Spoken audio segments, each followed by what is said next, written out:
welcome back to my channel. Today I'm going to be doing a book haul. I haven't done one in a couple of months. I've bought some books in that time, and by some I mean too many.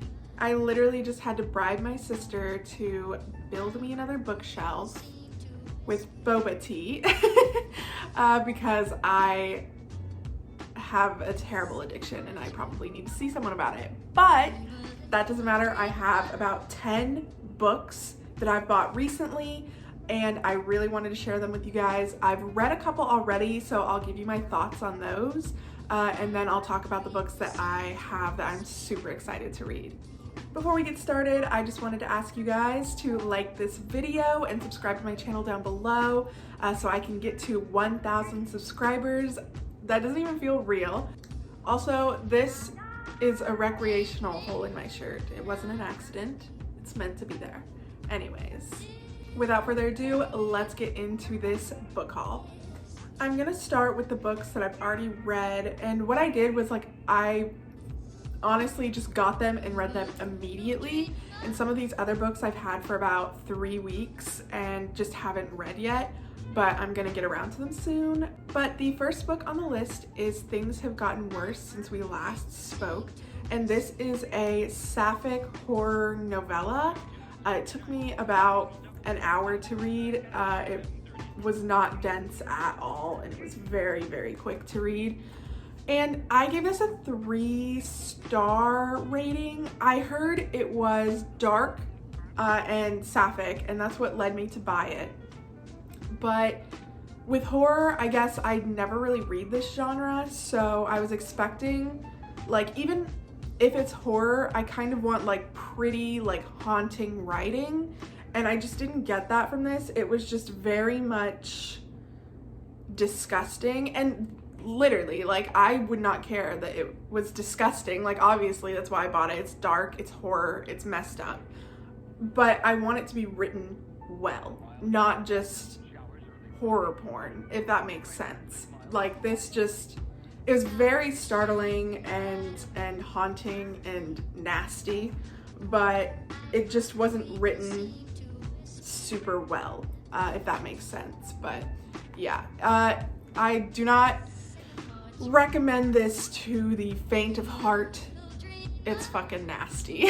So next, I read this immediately. I got it a day before it came out because Barnes & Noble was like, we'll give it to you as a treat, and I cried with happiness. But The Hollow Heart by Marie Rutkoski, and this is the second book in the Forgotten Gods duology, and the last book left off with Niram having her heart taken by a god, and now she's the queen of her island after being oppressed by the higher castes in their society for so long. And Sid traveled back to her home country, and it shows Sid's point of view in this book as well as Niram's, and I don't know, I just really enjoyed it. I thought it was so beautiful. The writing in The Midnight Lion, The Hollow Heart is just lovely. It just flows so well. It's not a book you can read super fast. It's something you have to kind of digest. So it took me longer to read than the other books that I've been reading lately, but it was worth it. It was so gorgeous, and I don't know. I just thought it was a really nice ending to Sid and Niram's story. And one thing I will say about The Hollow Heart and The Midnight Lie is they would make perfect movies, perfect, and not a TV show. This, I don't think it would translate well in a TV show, but a movie, it would be really, really, really good.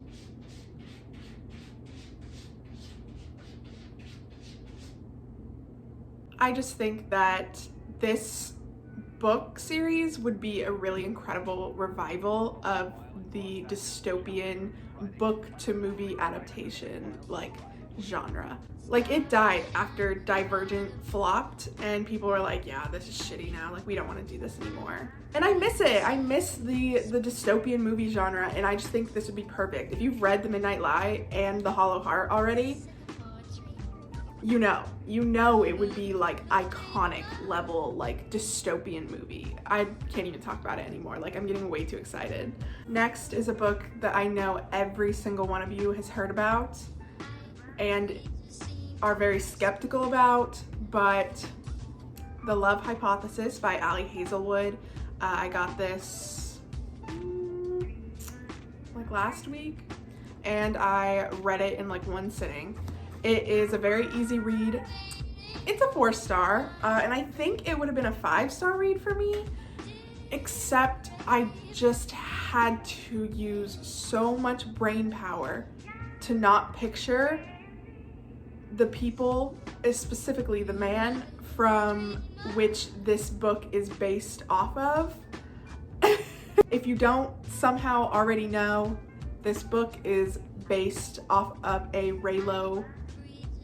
Ray, and I don't know their names. I've never seen Star Wars. I'm too pretty for that.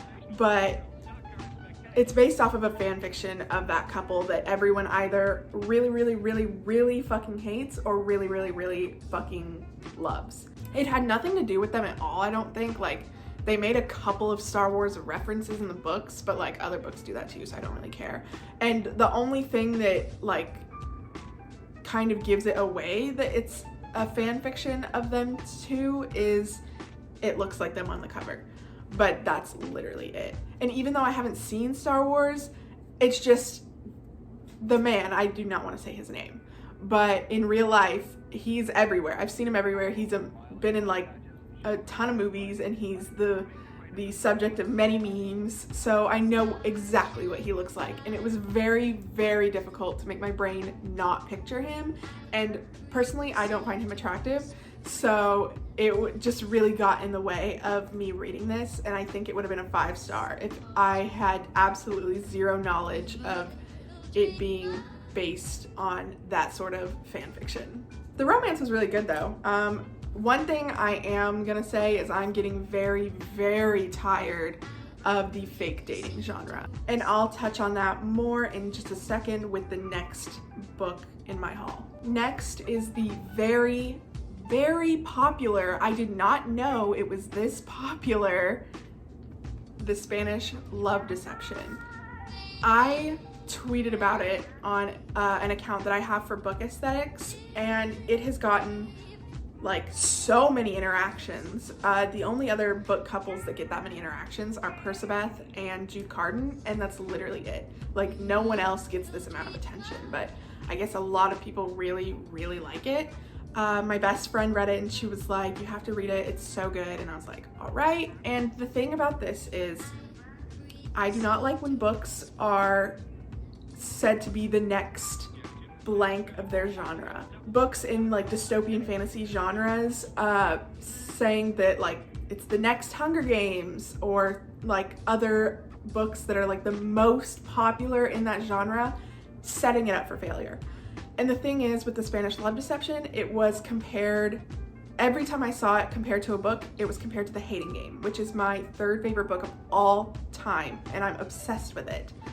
But I rated this 4 stars. It was honestly pretty good. I just had like a few things that I really didn't like about the writing. I just think a lot of authors can't really find a good difference between prose and inner monologue versus characters speaking out loud to each other, because there are a lot of things in this book that people in real life would never say out loud, and they're like saying it to each other, and it's just like the way, it's like the syntax that the author used for dialogue in this book that I did not enjoy at all. It just felt very formal. Like, for example, like, this isn't like an exact quote from the book or anything, but a sentence like he's saying out loud to people, the way she sauntered across the room confidently, like using words that people don't use to describe other people in real sentences.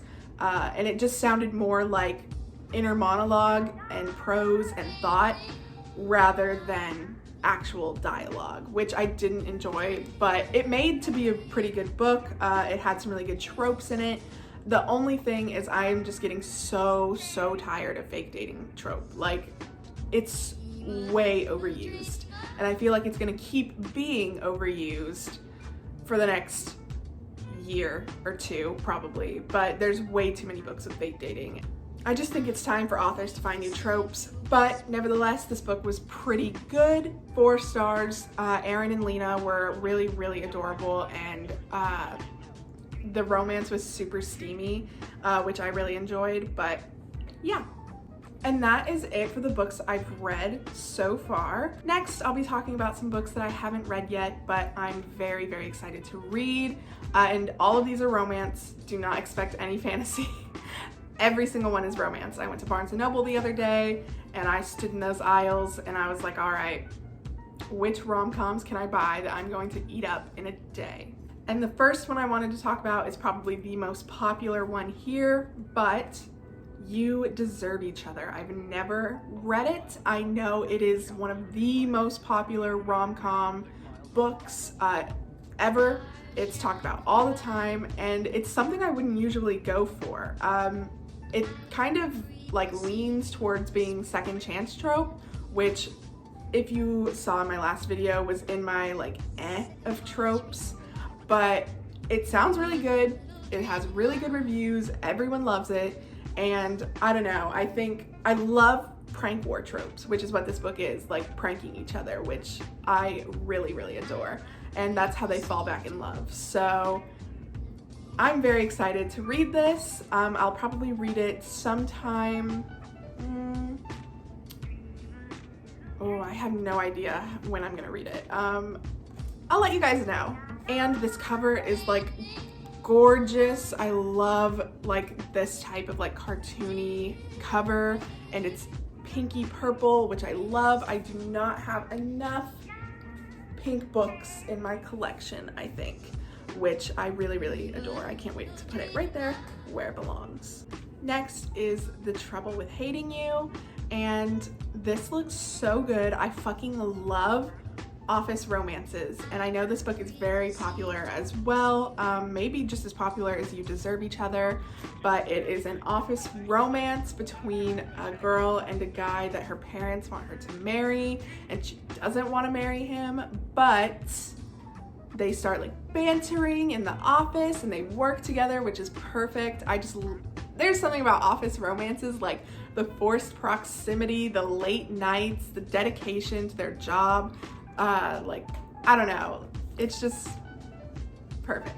I cannot wait to read this. Again, this cover is like gorgeous. I love this like little design on the edge, and the pink with the yellow and blue, like it's perfect. Looks so fucking good, and I'm very excited to read it. Next is Shipt, and I got it at Barnes & Noble. I saw it and I've heard of it all the time. It is another one of the very popular rom-coms that people talk about a lot. And my best friend told me after I bought this book and she saw that I bought it, she was like, just letting you know, it's not very good. I read it, it's eh. And I was very disappointed by that, but we have differing tastes in books. I absolutely adored The Hating Game, and she hates it, like despises it. And she told me to read The Unhoneymooners, which I did. I did not like it, and I rated it 3 stars. I hated the love interest, and she really, really adored it. So we have differing tastes, and maybe I'll end up liking this, who knows. But it is one of the hate to loves, it's rivals to lovers, which favorite trope ever. Like, they're work rivals, which is perfect. It says it's The Unhoneymooners meets The Hating Game, which is sort of why I bought it, but again, setting up for failure. You cannot compare a book to the best book in its genre, The Hating Game, and expect to get 5 stars. Like, the bar is like on the ceiling now. Like, it is in space and it's never gonna meet it. So I'm hesitant to say that I'm excited for this book, but we'll see. I want to enjoy it, and I hope I do, but we'll see. Next is The Ex Talk, and this is sort of an office romance, which I'm like craving right now. I don't know why. Like, it gets me. Office romances, perfect. It's about two people that work together that absolutely despise each other, and they do a radio show about relationship advice where they like yell at each other and like fight, and they've always disliked each other in the workplace, which incredible. But then they start to fall for each other, which is kind of like not very good for two people that got popular off of a radio show where they hate each other.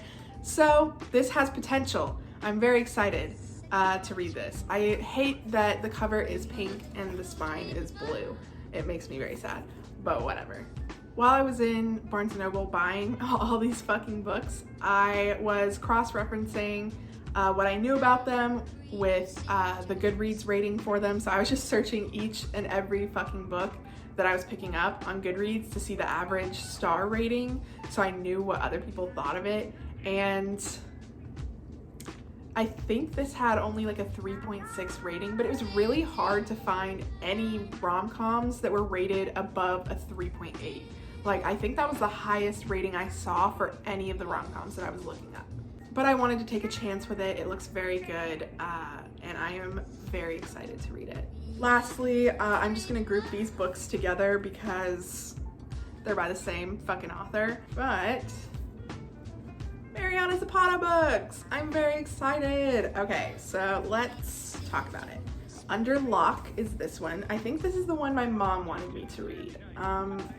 I think it has like a tattoo shop and he rides motorcycles. I'm not really sure. This is a very popular book. A lot of people have read it, and I really want to read all of Mariana Zapata's books so I can do a video where I rate them all. I'm very excited, but I am most anticipating this one. Then we also have Luna and the Lie. The cover has a guy with a car and the hood open, and he's leaning over it, so it looks like he might be fixing the car.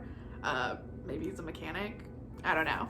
But this one I've heard a lot of popular booktubers talk about, which is a good sign because I kind of usually trust them on stuff, but it looks very good, and I adore Mariana Zapata. Only like one of her books has been a miss for me, but I am very excited to read this one. It is very hyped up among the book community.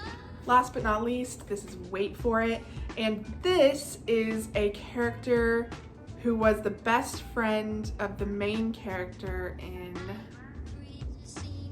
oh god, I don't know. I think it's either the best friend of the main character in Winnipeg, which I think it is. I'm almost positive, but I could be super wrong. It's between that and Hands Down. I have truly no idea. I cannot remember. I'll figure it out when I'm reading it, but I'm also very excited for all of these because I wonder if there's going to be any Easter eggs of Ivan and Jasmine, because there was in Hands Down. Ivan and Jasmine are from Locke with Love, which is Mariana Zapata's other book that's my favorite of all of her books. But I love them, and there was an Easter egg in one of the books that I just read, and it was incredible. I was so excited. I love them and I miss them, and I will take anything I can get, honestly. But yeah, that is it for my book haul. I was gonna go and get some more books for this, but I was like, do not waste your money. You're not gonna read them right now. So I just like put it off, and I was gonna get the Brown Sisters trilogy, which I will be reading sometime in the future. I don't know if it'll be in the next few months or whatever, but as you can see, I'm very deep into romances right now, so that is what I was looking for when I went to Barnes & Noble. But I'm very excited to read all of these books, and I'm going to eat them up in like a day each. Unfortunately, none of them are on my TBR for the next couple of weeks, except for the ones that I already read, obviously, because I'll be reading Carry On. I'm starting that trilogy today. I'm very excited. The Bronzed Beast, which comes out on Tuesday.